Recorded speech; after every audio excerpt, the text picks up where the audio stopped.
So if you've ever called yourself lazy, procrastinated on important goals, and struggled to stay consistent, then this video is for you. By the end of it, you will have 5 practical strategies that will completely change the way you approach discipline. But I have to tell you, the 5 steps, they get increasingly more niche as we go along. But by the 5th strategy, we will be talking about what really separates the truly disciplined and everybody else, because there are levels to discipline. There is conditional discipline and unconditional discipline. Conditional discipline means that depending on the circumstance, you're either disciplined or you're lazy. If life is good, if motivation is high, if you feel good and you feel optimistic, then you take action and you're disciplined. But if things don't go your way, if you're not optimistic, if you don't feel good, then you are not disciplined. But now unconditional discipline is what we're working towards. This is discipline regardless of your environment. Doesn't matter if it's a bad day, if it's a rainy day, if you don't feel like doing the work, if you're confused, if you don't know what to do, you still do the work and you still get things done. And now most people think that they're stuck where they are because of random things, circumstances, luck, talent,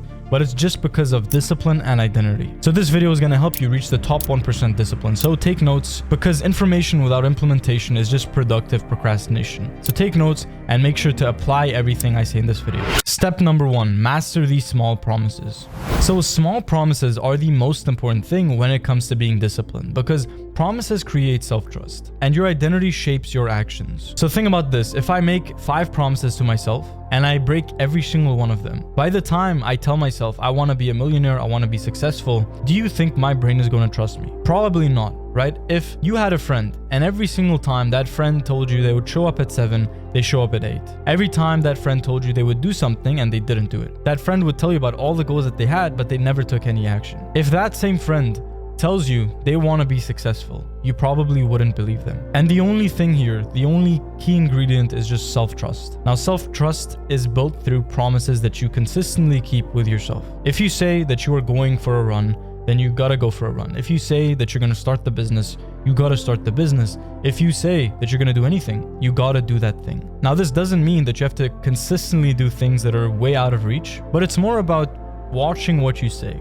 If you know that you're not going to go for a run, then just don't say it. If you know that you're not going to start a business, just don't talk about it. Consistency actually compounds. And this is something we see firsthand inside of Discipline OS, our private community. You see, everybody joins in, they get excited, they go for a sprint, and within a week, they disappear. And the reason why is because most people, they rely on motivation and not discipline. They don't have systems to actually get the work done and show up even when things don't go their way. And that's a big difference. That's the difference between conditional and unconditional discipline. Don't be that guy that starts something and stops. Don't be that guy that talks about the business but never takes action.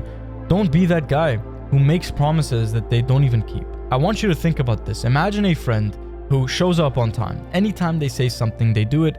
They're always punctual. They always do what they say. And they're always intentional and they keep their promises.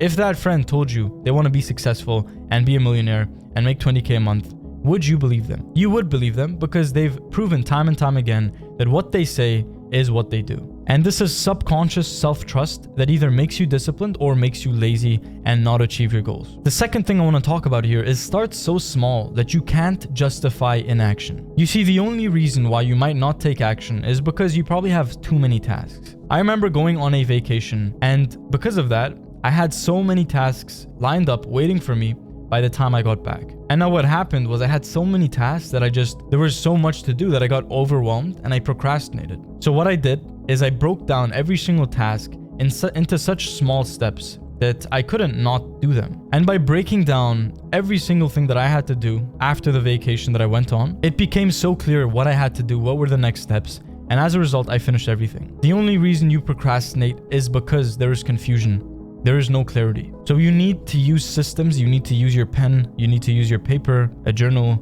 You need to use a planner, a system, a doc, whatever that might be, to introduce clarity into your life. That is how you stay disciplined. Because when clarity comes in, procrastination goes out. So make things so easy to start. The habits you want to do, the deep work, don't start at 100. Start at the absolute bare minimum. If you want to start reading, don't start with 100 pages. Start with one single page. If you want to start deep work, start with 1 single minute of deep work. Can you do 1 minute of deep work? You probably can. Can you read 1 sentence from a book? You probably can. So why not start there and then build up? This is Atomic Habits summarized. Number 3 is stop setting yourself goals that your current self can't realistically keep. There's two sides of the equation. One side is you set yourself insanely ambitious goals that are all the way up here.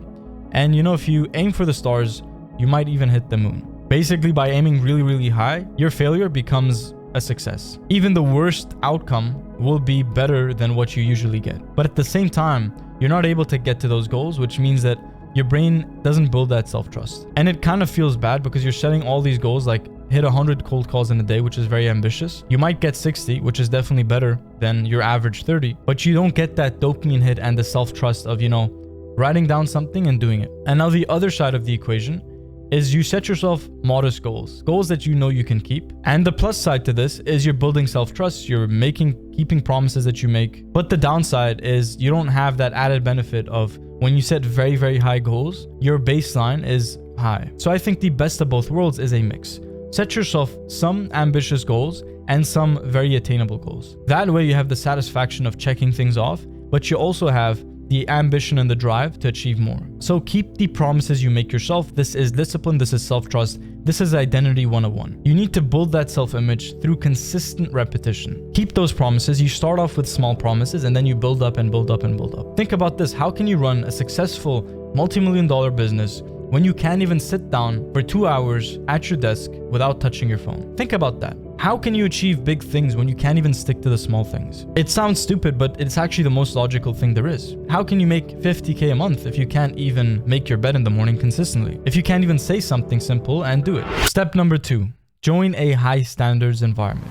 So you are your environment. If you spend time with 5 millionaires, chances are you're going to be the 6th. It doesn't really have to do with, what you're doing. It's more like a combination of different things.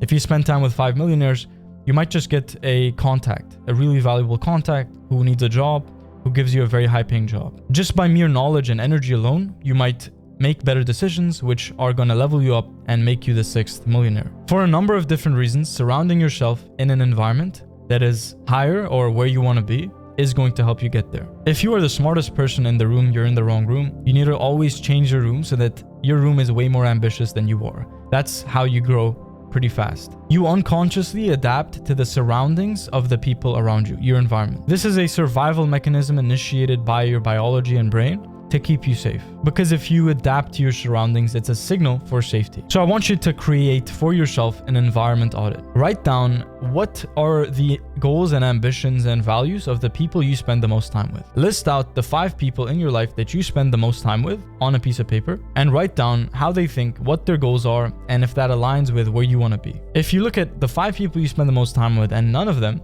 have the goals or even living the life that you want to live, then even if you don't level down and sabotage yourself, you're probably not going to level up. And remember that stagnation is also a form of regression. So when you raise your standards for your environment, your discipline also improves. If all of your friends, all of your circle, if they all read, think about it, it's pretty logical that you were going to start reading. You need to surround yourself with people who have what you want or have the habits you want, or at least have the goals and ambitions that you have. And step number 2, is build your mindset. You see, mindset is everything. I want to ask you one personal question. In your life right now, what is the one constant? Who's the person who wakes up in the morning? Who is the person who reads, who does the habits, who sits behind their desk to do deep work? That person is you. The one constant, when you change everything around you, all the externals, the one constant is you. It is your mindset and your identity. So think about it. What is the smartest thing to change? If you could change only one thing in your whole life, what would that be? It probably wouldn't be your habits. It probably wouldn't be, your gym exercise routine. It probably wouldn't be these things. If you were smart, you would change your identity. You would change the person behind those things, your self-image. Because by changing the one right thing, which is your self-image, you change your habits, you change everything, your goals, the way you make decisions and everything. So mindset is king. Mindset is everything. And that's why working on your mindset, surrounding yourself with the right people, and investing in yourself, investing in your education, in coaches, mentorships, which is what I've done as well, which really, really helped my mindset. It helped me build the skill set, grow, be more disciplined, be more focused. You see, knowledge is accessible. Knowledge is everywhere. You could watch any video on YouTube and in a way gain knowledge. But what is really rare, what is really powerful is not just knowledge, it is mindset, and it is also frameworks. And on top of that, implementing everything that you've learned. So what I want you to do to change your environment, which is going to change your self-image, and your self-image changes your identity, and your identity changes your thoughts, which changes your emotions, which changes the actions you take, which changes your life. That is the cycle. Identity turns into thoughts. Those thoughts create emotions, and that emotion drives action. I want you to find a room where the income that you want to make is seen as normal. It's seen as nothing. Because if you're aiming for that 20K a month, and you're always with people who see that number as something that is wow, something that is so unachievable, then you are also going to see it as unachievable, and you're going to put it up on this pedestal. And if it's really high on this pedestal, you can't reach it. The only way you will get something is if you think it is normal. The only way you will upgrade your income is if you think that the next income stone is normal. It's not that amazing. The more you put something on a pedestal, the more it will escape you. The more you will find yourself self-sabotaging and not getting there. And what you put on a pedestal, what you see as normal, what you see as exceptional is all dictated by the people you spend the most time with. I have so many friends that never share their wins or like their income or whatever with their family and friends, because when they do, it feels like bragging. And that's a problem. Find yourself a group so successful that if you said your biggest win, it's normal. Find that group that if you told them that you made 100,000 last month, they wouldn't even blink. They wouldn't be envious. They wouldn't even be shocked, but they would congratulate you. They would support you. They would tell you to keep going, and they wouldn't get jealous. Now, if you're enjoying this video, subscribe to the channel, and let's go to step number 3. Create a cost for being undisciplined. Now, you are not where you want to be because nothing is going to happen if you don't get there. If you don't achieve your goal within 2-3 months, your life is going to stay the same. You're not going to have anything less. Nothing bad is going to happen to you. You're going to be still chilling, still living a good life. And that's the problem. You are comfortable and you are complacent because there is a safety net. Even if you were lazy, even if you procrastinate, even if you don't build a business and don't make the income you want to make, you still have a safety net. And that safety net is ruining your ambition. That is what makes you play way too safe all the time. And if you're continually playing safe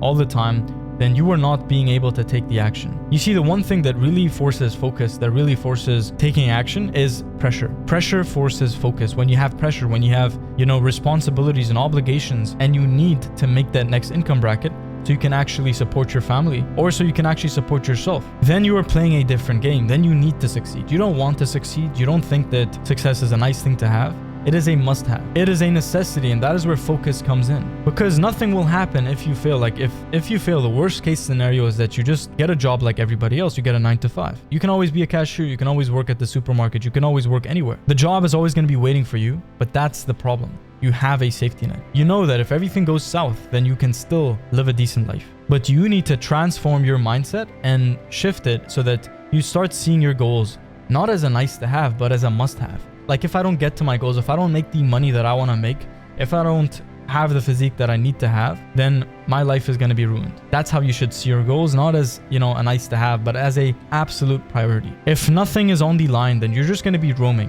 You're just going to be floating around with no direction and no guidance. You know that feeling when it's the last game, the last point of the match, and you need to score. You need to win. It's the last of the last. That's when adrenaline comes in. That's when you're fully focused, you're fully locked in. So you need to simulate that exact circumstance for yourself. And the last thing in step number 3 is that you need to understand that pain is more powerful than motivation. It's the biggest reward there is, because if you think about it, like David Goggins says it himself, do you want to walk around all day knowing that you could, but you didn't? That's the biggest thing that is going to haunt you. It is knowing that you could, knowing that you have more potential, but you still don't take the action. That is what is really going to get in your head. There's a quote that goes like this: it hurts more to know that you had the ability to do something and didn't take action than it actually hurts to push through the discomfort of doing it. Step number 4, engineer your life around your weaknesses. Fixing your worst habit will always change your life more than fixing your best one. Removing your worst habit will always change your life more than implementing your best one. You need to fix the leak first and then fill the bucket. If you have a bucket and it has holes in it and you just pour water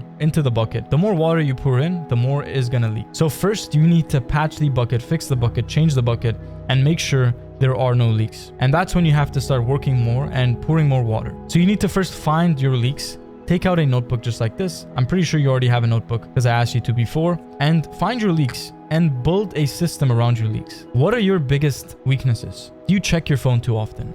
Is your phone always next to you? Do you always procrastinate early in the day and doom scroll and only start to focus after midnight. Maybe you sleep way too late, and because of that, you're always waking up tired. Maybe you don't have enough good habits in your life, and you're always spending time doing bad habits. Whatever your leak is, what is the biggest thing that is holding you back, that is distracting you? I want you to identify that is your leak. And now focus on removing that thing. Before you focus on the good, the positive, focus on first removing the negative, because once you remove what is holding you back, you're naturally going to move forward. So don't fight temptation, remove it entirely. You can only have so much willpower. When your whole environment is designed to distract you, you can only have so much discipline and willpower to fight against the urge to get distracted, to scroll. So instead, you just need to build a system, build an environment that makes it easy to stay focused, that makes it easy to not procrastinate, not switch tabs, and get your work done. You are not a superhero. If you always have temptation around you, always have triggers that make you think about doing the bad habit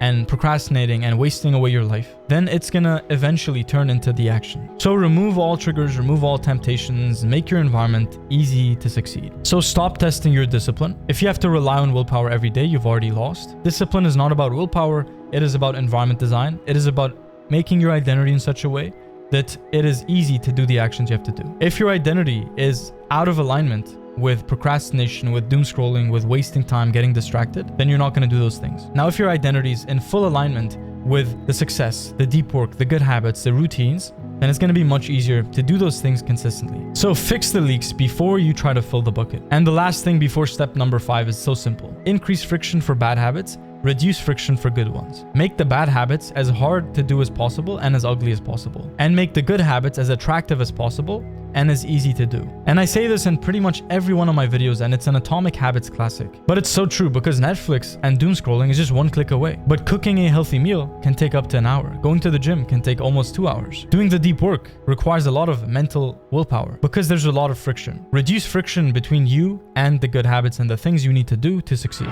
Step number 5, increase your discipline ceiling. This is how to unlock the next level of discipline. It is about doing hard things. The more hard things you do, the more you have a higher tolerance for discipline, for discomfort, and you are training your brain to be okay with things not going your way.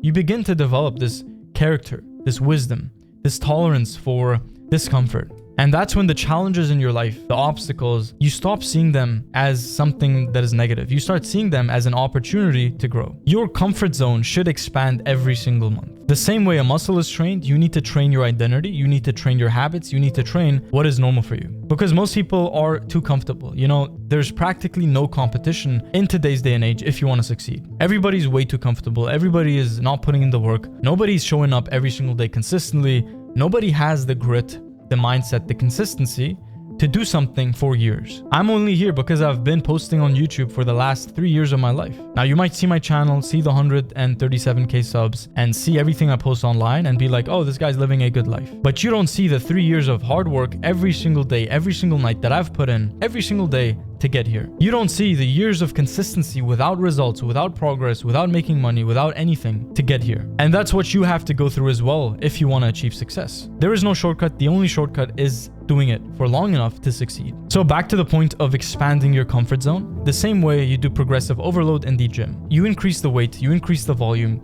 and as a result, your muscles get stronger and stronger and they adapt to more levels of work. You need to train your mind to adapt to more load. So you start small, you start with basic habits like reading, journaling, meditating, deep work, and you do that for a very baseline minimum. And then after that, you need to increase and do progressive overload with your habits. Start with an hour of deep work and then increase it to 2 hours next week, and then do 4 hours the week after that. And raising the bar will force your brain to adapt. You see, the longer you can delay gratification, the bigger the rewards. Picture this, it's a hot day outside. You've been working and training in the sun all day. You've been mowing the lawn, doing whatever you want to do in the sun, and you haven't had water yet. Now imagine how good that drink of water, the cold drink of ice water, is going to feel after you played sports in the sun for 2 hours. It's gonna feel so incredibly good because you've earned it. You've put in the effort. And now the reward is actually a reward. But think about if you just drink cold water, ice water all the time, it's just not that special. It's only special when you've played sports for hours and you broke a sweat and you actually were exhausted and tired. So delay gratification as much as possible. And this doesn't mean having no gratification whatsoever, you know, instant versus delayed gratification. Delayed gratification just means push off your gratification